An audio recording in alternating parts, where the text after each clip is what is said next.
కూడా చదువుతారు, వినిపిస్తారు. మీకు ఇల్లు కావాల్సిన వాళ్ళు కూడా ఇక్కడ లేని వారు కూడా దరఖాస్తు ఇచ్చినట్టయితే వాటిని తర్వాత పరిశీలించాం. ఒక చిన్న ప్రాబ్లం వస్తూ ఉంది.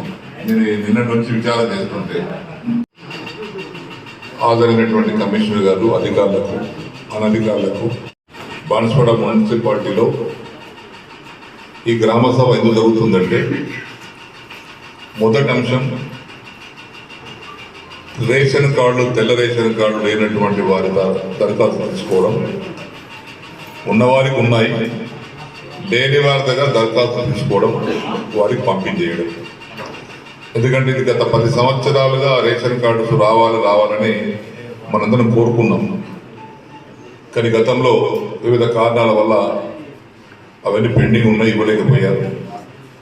ఇప్పుడు ఈ కొత్త ప్రభుత్వం సంవత్సరం కింద ఏర్పడినటువంటి ప్రభుత్వం ముఖ్యమంత్రి రేవంత్ రెడ్డి గారి నాయకత్వంలో కొత్త రేషన్ కార్డు ఇవ్వాలని నిర్ణయం తీసుకున్నారు.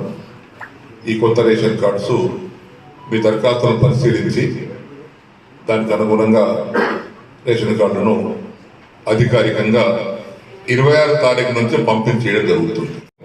స్వంత జాగాలు ఉండి మేము కట్టుకుంటాం అనుకునే వాళ్ళు, సొంత జాగాలు లేని వారికి ఇప్పుడు లేదు, కానీ సొంత జాగాలుండి మాకు ఇల్లు కావాలనుకునే వాళ్ళు దరఖాస్తు పెట్టుకోండి.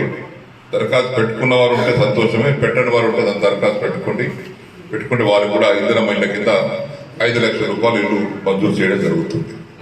ఇక్కడ ఆఫీసర్స్ ఉన్నారు, మీరు ఏది కావాలో ఒకవేళ పేరు తప్పితే మళ్ళీ అప్లికేషన్ ఇచ్చుకొని, ఒక్కసారి తప్పితే 10 సార్లు ఇచ్చుకొని, దీని నిరంతరం ప్రక్రియ ఇది.